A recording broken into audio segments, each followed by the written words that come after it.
Your dad said he turned you into the police. Did he turn you into police? I can't do this. I can't do this. I'm sorry, I can't do this. I'm sorry, Ashley's mom. I apologize, I can't do this right now. Do you have anything else to say to Ashley's mom?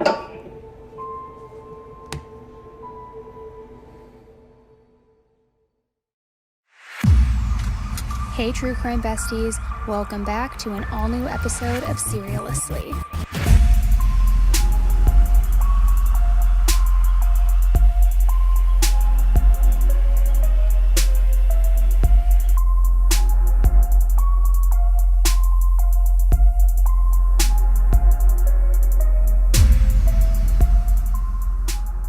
Hey everybody, welcome back to an all-new episode of Seriously with me, Annie Elise. We are going to be breaking down another horrific true crime case today. It's honestly one of the more brutal ones when it comes to friendship, relationship, trying to cover your tracks. I mean, it's pretty awful. So I do want to just give a little bit of a warning ahead of time that this one is definitely going to be challenging to listen to, because the victim in today's case, Ashley Young, was the type of friend and the type of young woman that anybody would want to be friends with. She was fun, she was forgiving, she always tried to find the absolute good in everyone, even if they didn't deserve it. So when an old friend came back into her life after breaking her trust, Ashley was cautious, but she was willing to give them another chance. That's just the kind of person that she was. But she had no way of knowing that this person would break her trust again, and this time in the most unforgivable way possible. 31-year-old Ashley Young was born on January 14th, 1987 in Grand Haven, Michigan. Ashley's mom, Christine, had always been told by doctors that she could never have any children, so when she surprisingly got pregnant, she saw Ashley as her miracle baby. Unfortunately, though, despite this miraculous birth, Ashley's parents didn't end up working out, and they ultimately ended up divorcing. And this split really resulted in Ashley becoming very close with her mother, Christine. So close, in fact, that they became almost like best friends. They had more of this best friend type relationship than a true mother and daughter traditional relationship. Christine eventually met and remarried another woman named Dana, and Dana had children of her own from a previous relationship. So together, they made a very happy blended family with now Ashley's two stepbrothers, Andrew and Adrian. Now, as I was saying, everyone who knew Ashley knew that she just radiated positivity. Every single photo you see of her, she has this absolute big smile on her face, a smile that was almost kind of just infectious. So after Ashley graduated from high school in 2005, she immediately started working at a group home for special needs adults, where her kindness and her empathies for others really just kind of grew stronger. Now, when she finally saved enough money up to move out, Ashley ended up getting her own apartment, and she also began attending a local community college as an undergraduate. You see, her hope was to transfer to a bigger university to study language and one day become an interpreter. So after graduating and beginning community college, a few years passed, and around 2012 to 2013, Ashley was around 26 years old, and this is when she met a guy named Jared Chance. Now, it's not entirely clear, but she either met him at work or through somebody at work. And Jared was a couple of years younger than Ashley, and didn't live too far from where she lived. Jared grew up with his younger brother Conrad in Illinois, and then later moved to Holland, Michigan, which is about 20 miles from Grand Haven where Ashley lived. Jared was raised by both his mom and dad, and his dad, James, had been a police officer for about 20 years before he ended up ultimately retiring as a sergeant the year that Jared was born. Jared was said to have a pretty stoic demeanor and almost like a wannabe type tough guy attitude, which apparently just came off as awkward. But Ashley loved getting to know new people, and this was no different with Jared. So she decided she wanted to get to know him, and she struck up a conversation with him. Now, Jared and Ashley, though, were about as opposite as two people could possibly be. Jared being in constant trouble with the law, having a tumultuous family life, and not having very many friends. But apparently the saying is true that opposites attract, because Ashley's bubbly and outgoing personality was the complete opposite of Jared's, and it softened him a little bit. So they eventually started hanging out together. The problem with this was that everybody in Ashley's life did not like the idea of her hanging out with Jared. They didn't like this guy. Something didn't feel right. And they especially didn't love that she was spending so much time with him now. He was just kind of bad news, and everybody knew that. And despite his father's long-time career in law enforcement and being a sergeant, he and his wife Barbara weren't able to keep Jared out of trouble growing up. He just kind of had this core characteristic about him where he was just a troubled kid, a troubled teen, and even a troubled adult. From grade school until adulthood, Jared was known by the majority of his peers as a bully, and people said that he was crazy, that he was wild, and had an extremely short fuse, and also an unpredictable temper. Now, a couple friends said that he would go from being really nice to then just randomly having a major attitude for seemingly no reason at all. He would get into fights at school and also at home where he would actually beat up his little brother Conrad, who compared to Jared was very calm and very mild-mannered. Now, speaking of Conrad, he was also known to be the quiet one, and he was a little bit of what you would describe as, a classic pothead. He kept to himself, he was very quiet, he kind of did his own thing. And with that, he had just, an overall even keel, chill personality. And unlike Jared, Conrad didn't ever really get into much trouble. So while weed was definitely illegal at the time, it still somewhat paled in comparison to the kind of trouble and things that Jared was getting into. In high school, Jared started drinking excessively and even stealing alcohol from convenience stores. And he unfortunately wasn't one of those good time drunk people either. He had a very horrible temper, and his behavior started to get him in trouble with the law. There were even several instances where his parents had to call the police on Jared, either for destroying the property at their house, for threatening his own parents, and on one of those calls, Jared actually headbutted the officer in the face. Clearly down a very rebellious and dangerous path, right? Then on another house call that was made when the police were called, Jared actually punched the officer who was trying to arrest him, and the officer had to tase him 3 times just to get him to calm down and get him in handcuffs. It also didn't start and end with just his parents making these calls. His younger brother Conrad had to call the police on him as well before, because Jared had attacked him, once with a stick, and another time he had actually been trying to burn him with a blowtorch. Jared even threatened to put the blowtorch down his own throat at one point during this altercation. Just again, very clearly a dangerous and combative person to be around.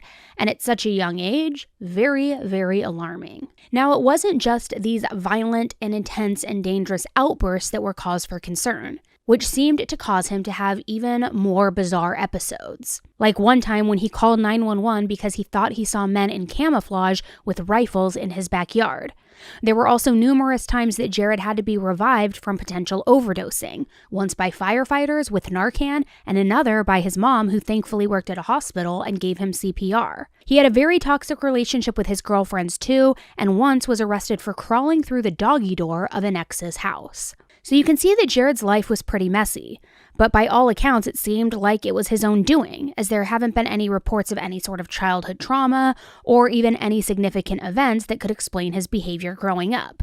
We of course know that doesn't mean that something never happened, but everyone who knew him personally has said that he was just honestly a jerk for no reason. With all of these issues that he had and all of these violent tendencies and outbursts, Jared didn't really have many close friends, and he would burn bridges with any of the friends that he did have. So even though people warned Ashley about him, she really just wanted to prove them wrong. She wanted to find the good in him. She wanted to try to bring out the best in him. And she was kind of hopeful that she could show people that if he had good people in his life, he could change. He could become a good person as well. However, even after going out of her way to be nice to him, hang out with him, and just be a friend, Jared just couldn't help himself. And he actually ended up ruining his friendship with Ashley too, like he had done to so many of his friends before. One day when Ashley wasn't home, Jared broke into her apartment, and he stole literally everything of value. And then after he stole it, he ended up selling all of it so that he could get money for alcohol and drugs. So after that, Ashley realized that he really was just a lost cause, that everybody was right about him, that she should have taken their warnings. Because of all of the people to steal from, he chose one of the only friends who actually cared about him, who was trying to help him, and who trusted him. So after that, the bridge was burned, and Ashley didn't talk to Jared again for years. 5 years passed, and in 2018, Ashley got a new job at a call center in Kalamazoo, where she could work flexible shifts and still attend classes at that community college. So for some reason, a mutual friend told Ashley that she should reach out to Jared, because apparently he was going through a rough time again. Now, I'm not sure what made that Ashley's problem, but I guess people figured that she had tried to help him out once before. Being the kind-hearted person that she was, maybe she would try to find the good and help him out again. Especially because Ashley seemed to have compassion for everybody, so maybe she'd have compassion for one of the biggest jerks alive, who knows? So Ashley took this friend's advice, and she ended up friending Jared on social media, and they started talking again. Now, Ashley was dealing with a little bit of a rough patch of her own. She had been in a relationship recently, and they were going through a pretty rough breakup. So even though Ashley wasn't interested in Jared romantically or wanting to date him in any sort of way, now that she had all of this free time on her hands because her relationship had ended, she had more time to rekindle their friendship. With Ashley and her mom, Christine, being so close, Ashley, of course, told her mom about possibly hanging out with Jared again. And as you can probably guess, Christine was not into the idea whatsoever, especially considering the way he had completely taken advantage of Ashley's kindness and trust before. But now that Ashley was 31 years old, Christine really couldn't tell her what to do. She could make suggestions, of course, and give her advice, but she couldn't forbid her from seeing anybody. So she just told her to be cautious. By this point, Jared was around 29 years old, and he had moved out of his parents' house and into his own apartment in Grand Rapids. Ashley saw this as a good sign, thinking that maybe he's getting his life together finally. But Jared was still partying regularly, and in November of 2018, he accidentally drove his car into a ditch after driving home from a strip club. So instead of calling the police or his parents, Jared called Ashley. He asked her if she would come and pick him up and take him home. Ashley agreed, and the two of them continued hanging out regularly after that. Then on Wednesday, November 28th, Ashley headed over to Jared's house because they had plans to go and get drinks together later that night. Jared's apartment was in a house that is split with 2 separate units. One unit is on the top floor and the other unit is on the bottom floor. So Ashley parked in front of the house and then she went up to the door. Now Jared's neighbor, or I guess you could say housemate, but lived separately in the separate unit, let Ashley inside, and he said that Jared was upstairs. So she and Jared start hanging out for a little while, and then Jared actually asked that downstairs neighbor Mario if he wanted to join and come upstairs and hang out with them. Mario agreed, he went upstairs, they all smoked together apparently for a little while, and then it was time to kick the night off and go out. So after that, Jared and Ashley made their way to a hookah lounge, and then later to a local little bar called Mulligan's Pub. When they were ready to leave the bar, they decided to make a pit stop on the way back to Jared's house at a local liquor store to maybe just get a couple more things to drink so that they could drink them back at Jared's house and keep the party going. The next morning, Ashley's mom, Christine, called her to ask her what time that they were meeting up that day, because Ashley was actually going to be moving into a new apartment soon, and her mom was going to be the co-signer on that lease. So the plan was to meet up that day, go sign the new lease together, and then go about their day and do whatever they had planned. But when Ashley didn't answer the multiple calls that her mom was making or the text messages, her mom thought it was really weird, because signing the lease for this new place was of course really important to Ashley, and it was something that had to be done. Plus, she had never just ignored her mom's calls before, especially if they had concrete plans. So her mom decided to try to get a hold of some of her friends to see what was going on. Like, maybe her phone was dead, or maybe she overslept. Maybe she slept over at a friend's house after being out all night, something like that. But Ashley's friends were all saying that she hadn't been with them the night before, and that she had actually gone to hang out with Jared that night. So now armed with this new information, her mom, Christine, started calling around trying to get Jared's phone number so that she could call him, see what was going on, see if he had heard from Ashley. She found his number and then she called him because surely he would know where Ashley was if he was the last one with her. But he didn't answer the phone, so she left him a voicemail. And on the voicemail she said, "Hello Jared, my name is Christine Young. I am looking for my daughter. She was last with you. Is she with you? She needs to contact me. Tell her I'm going to contact the police to do a missing persons report." Now, something about her saying that she was going to contact the police must have spooked Jared, because he promptly responded to Christine. He sent her a text message back saying that he had just spoken to Ashley and that she should be calling her any minute. So her mom waited for a few minutes and then messaged Jared again, this time saying, "I haven't heard from her. Is she at work?" Jared replied, I don't know, she was acting kinda weird, like she couldn't talk for long. I think she might be with her ex-boyfriend, but who knows? I just told her to call her mom ASAP. He then messaged again and said, I asked her why she didn't tell me that she was supposed to meet her mom, but she said she forgot and that she was going to call. I told her everyone's texting me looking for you, dude.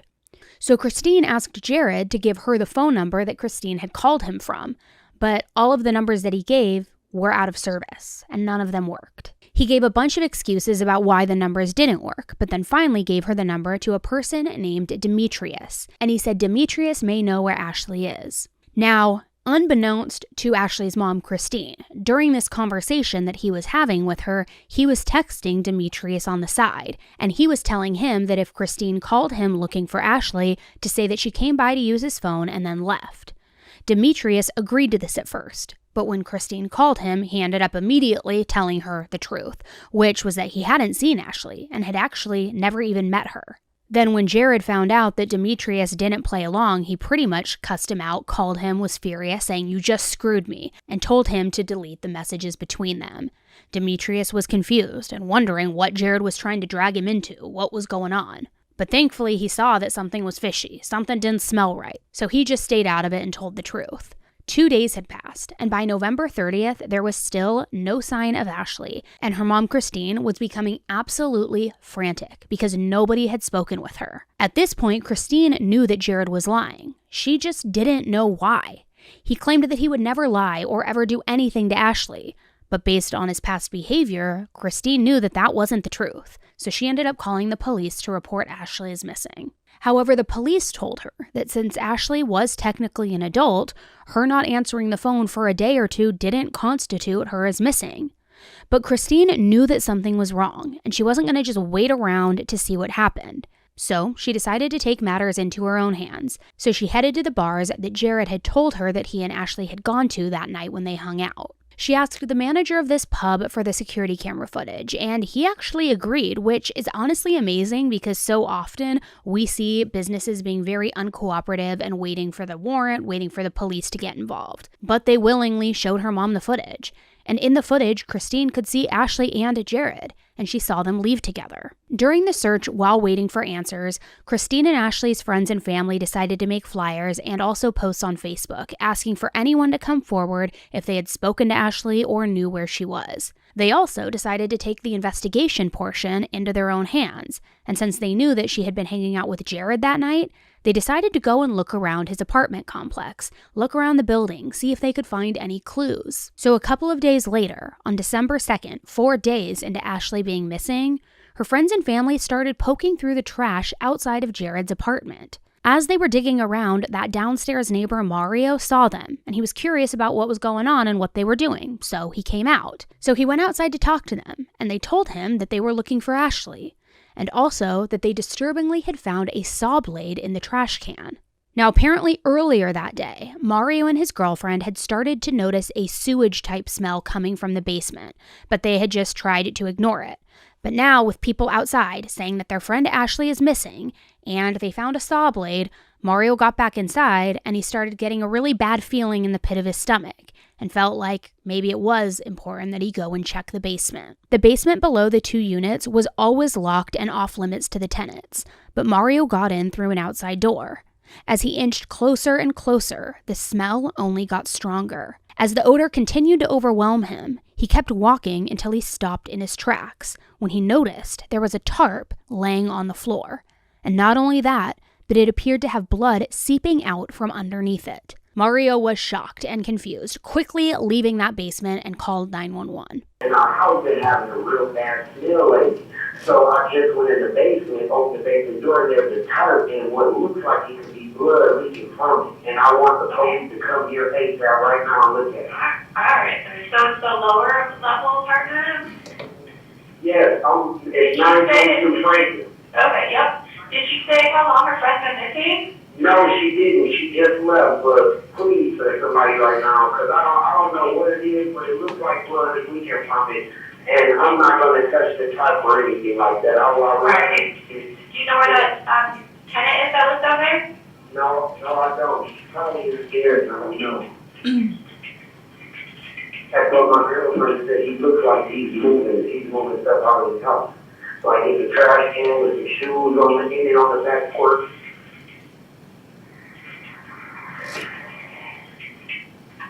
Okay, you said it was a tarp covering an unknown items with blood? Yeah, I don't know what it is. It's the tarp at the bottom of the stairs. It looks like there's blood leaking out of it. When police arrived to Mario and Jared's apartment building, he started to briefly explain again what was going on. Mario had also recalled Jared saying some pretty weird things in the past, like how he knew how to kill someone and not get caught.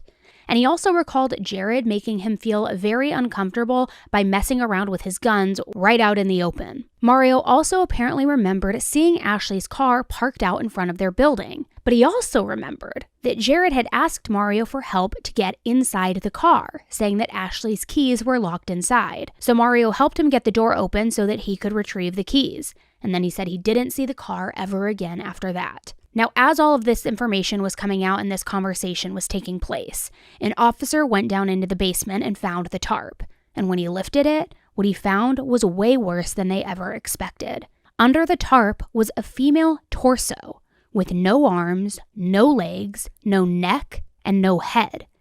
When crime scene investigation arrived, they found hundreds of unspent bullets and 2 spent .22 caliber bullets that were hidden away in the basement's furnace.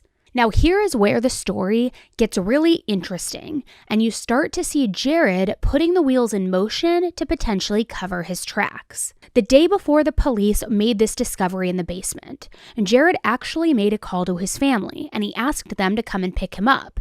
He apparently didn't have a car at this point, so they drove from their home in Holland to Grand Rapids to bring him back home with them. When the family arrived, Jared's brother Conrad saw his brother move several things from his apartment and into the trunk of their car. He then asked for help picking up a box that had a black plastic bag inside of it, and he loaded up a bucket, a mop, and a few other things. After they left, Jared asked them to stop at his friend's car so that he could grab a couple of things out of it.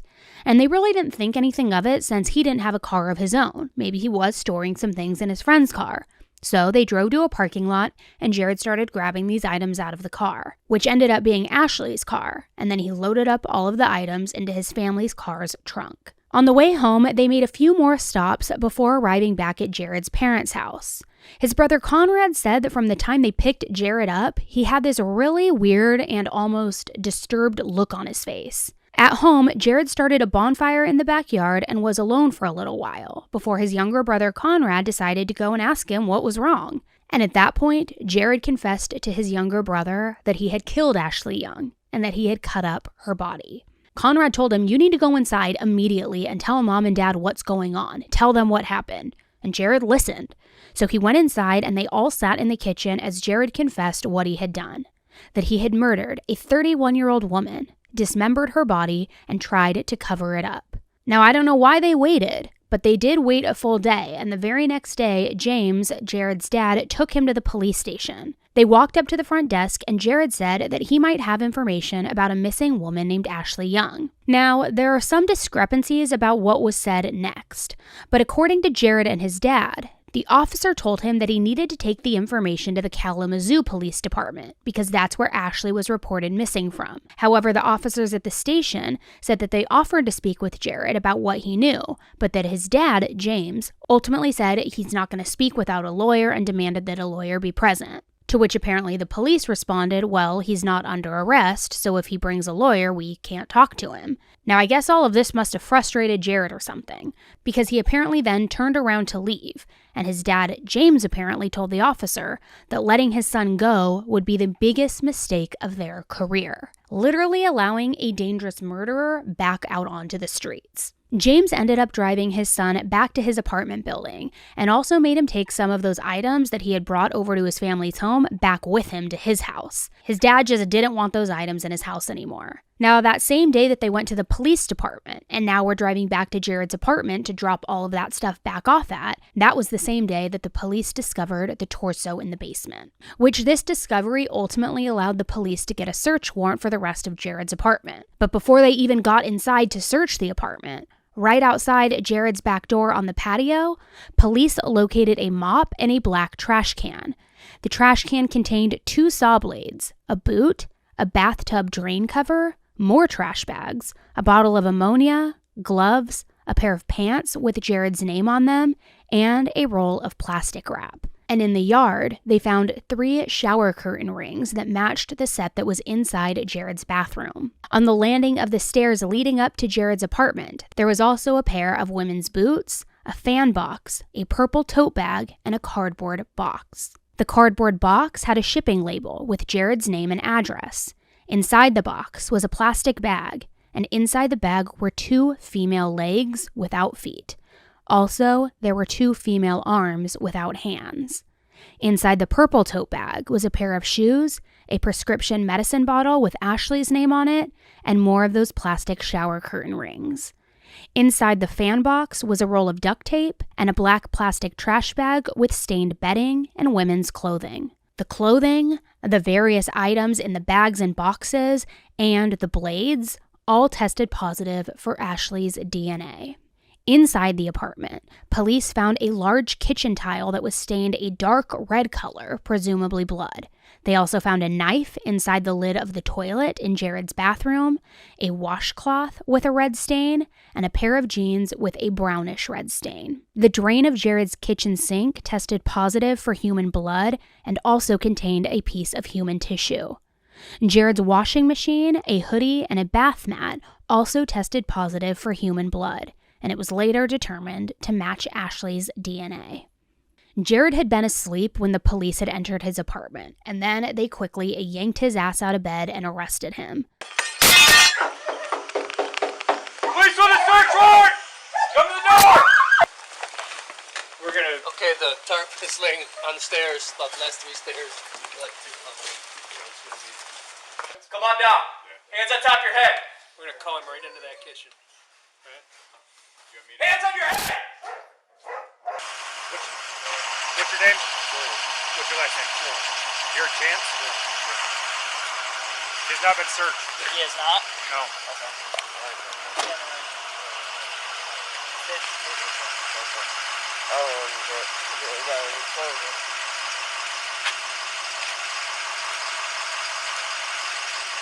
Run 20 feet.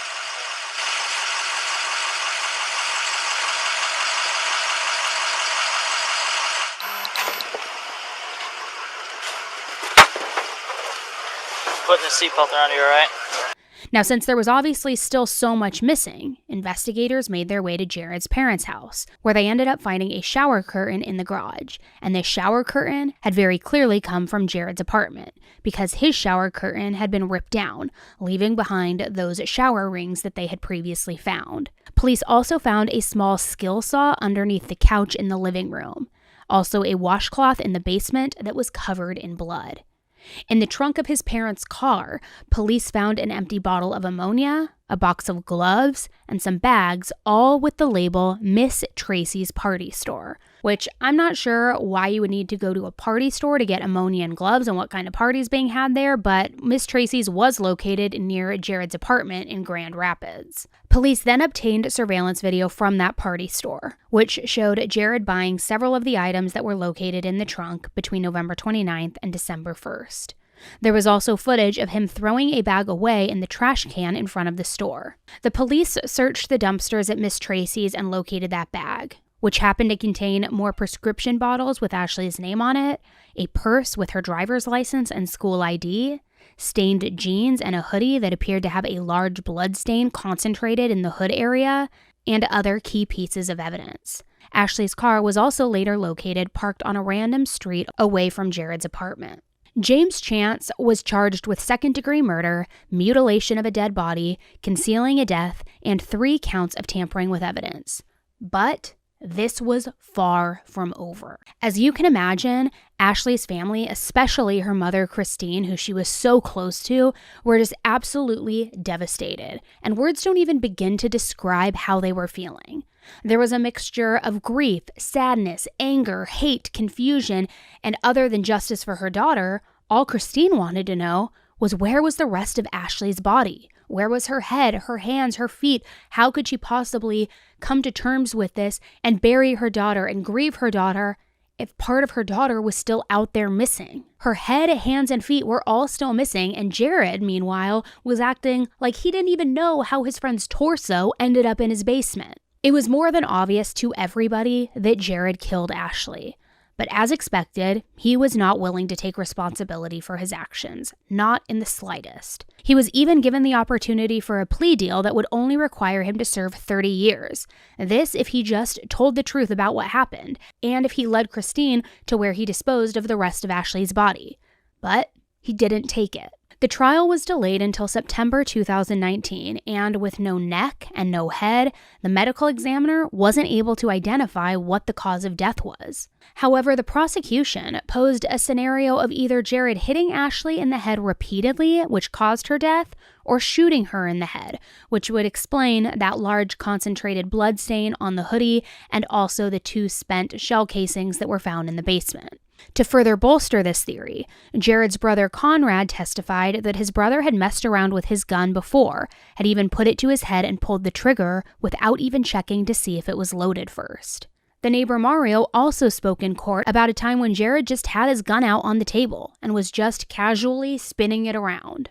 So I guess it is possible that while being drunk or possibly high or whatever else they were doing and while messing around and just being stupid, the gun could have accidentally gone off and maybe he accidentally shot Ashley.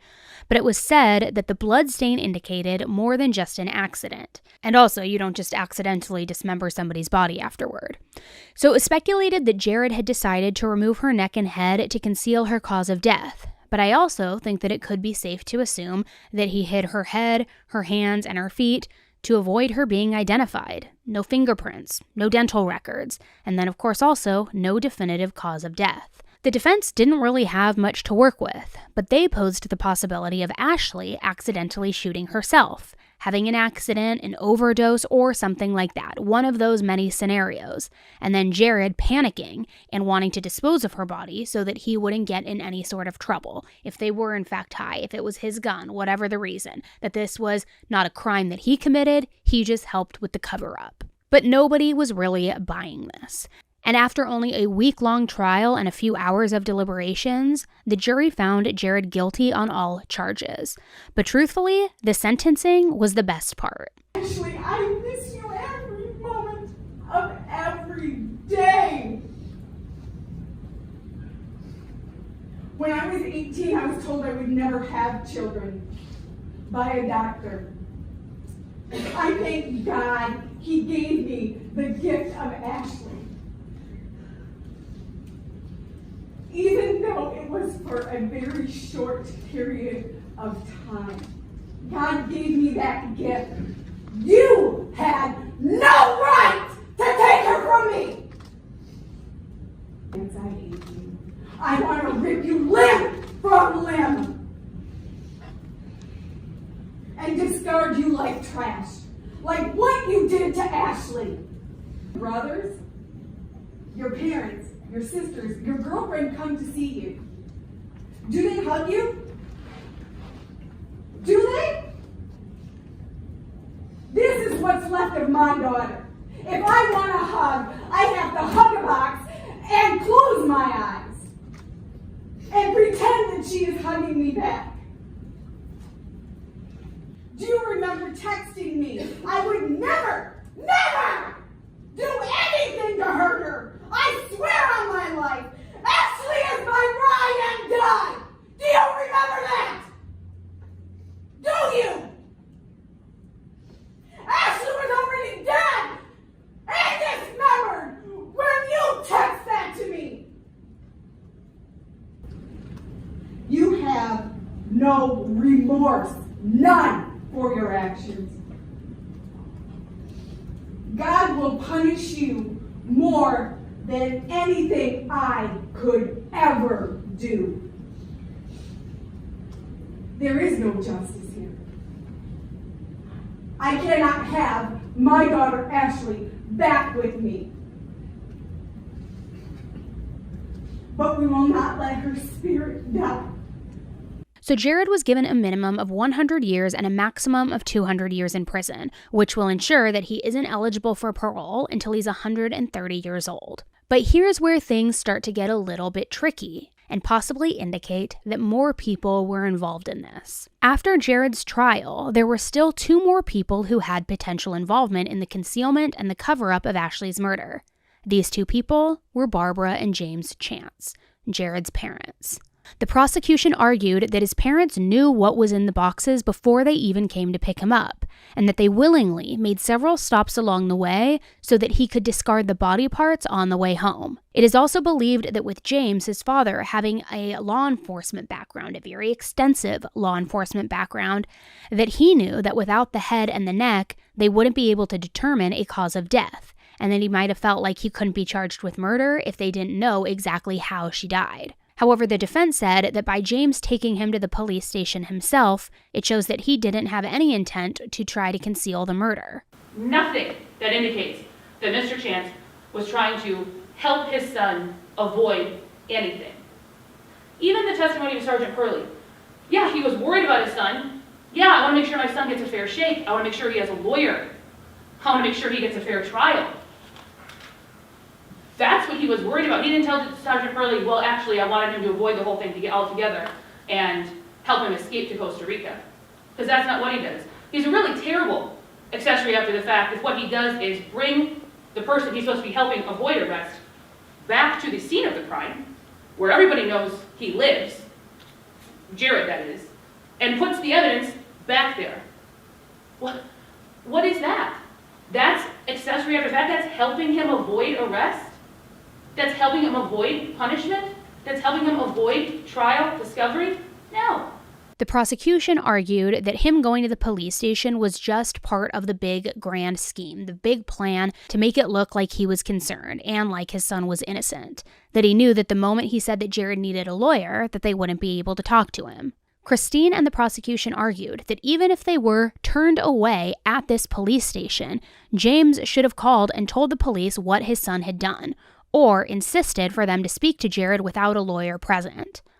Also, since there were gloves and ammonia, some people suspect that Barbara and James might have actually had a bigger hand in dismembering Ashley's body, and that maybe the reason they wanted to get rid of the hands is because they had some sort of evidence that could possibly incriminate them. Ultimately, Jared's mom, Barbara, pled no contest, and she was sentenced to 45 days for perjury and for being an accessory after the fact. And his dad, James, was sentenced to 30 days for being an accessory after the fact. They were both also given a year of house arrest, but Ashley's mom, Christine, and the rest of Ashley's family didn't feel like that was enough. Today, Judge Denfield failed Ashley.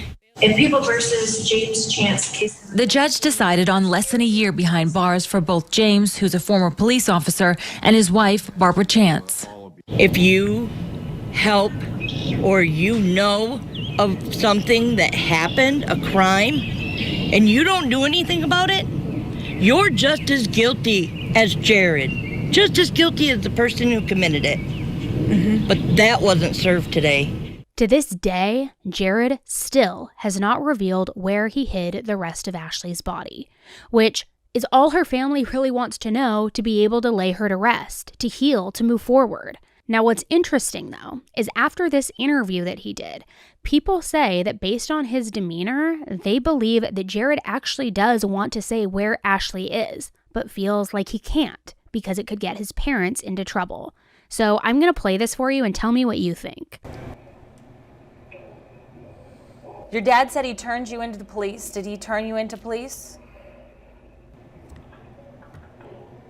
I can't do this. I can't do this. I'm sorry, I can't do this. I'm sorry, Ashley's mom. I apologize, I can't do this right now. Do you have anything else to say to Ashley's mom?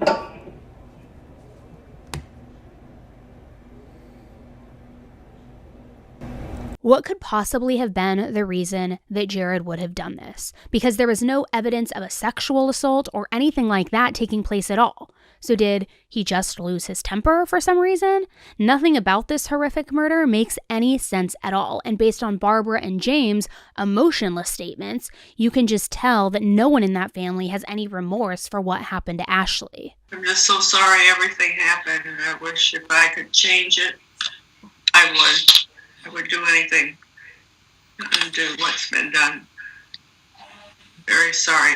I can't imagine something like this happening to your child and the sick bastard who did it is still having some sort of control over the situation, not allowing you to have closure. And by not telling her family where he disposed of Ashley, it truly shows how evil he is. And honestly, if his parents know more than what they have all let on and what they have said, they are just as evil as he is, in my opinion.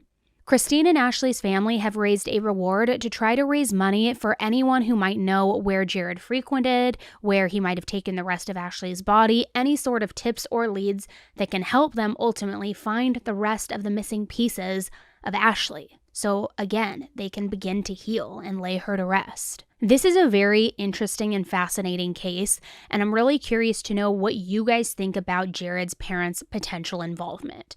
Do you think they know more than they're saying? Do you think that they know where the rest of Ashley's body is? Now, at this point, Jared's already been convicted, so it's not like the cause of death would really affect his sentencing or the ruling or any of that things. However, if they do have that knowledge, it could potentially incriminate them further to where possibly more charges would go against them. And again, with James retiring as a sergeant after a 20-year law enforcement career, does he have some knowledge knowing what could come down the pike if that information is revealed, and that's why they're being so secretive? And does Jared want to get it off his chest like a lot of people started to feel after that interview, but he can't because he's trying to protect his parents? I'm really interested to know what you guys think about this case. And aside from all of that piece of it, what the heck was the motive here? Were they just drunk? Was he trying to hit on her and she declined his advances and that sent him into a tailspin? Again, there was no evidence of any sort of sexual assault taking place. It is just so insane to me. It is one of those cases, the ones where it's hard for you to understand the why behind it, where there's still so many open-ended questions. Those are the ones that always really get under my skin and fascinate me because there really is no resolution in the slightest. So again, I want to know what you guys think about this. So let me know in the review section over on Apple Podcasts or in the Q&A section on Spotify. I just really hope that one day Ashley's family will get to bring all of her home so that they can finally have some peace. Thanks for tuning in to another episode with me, guys. I love talking to you about these true crime cases and breaking it down with you. Just here with my besties talking true crime. I appreciate you guys listening and your support, and I will be talking with you again very, very soon. All right, until the next one, guys, stay safe, and I will talk with you soon. Bye.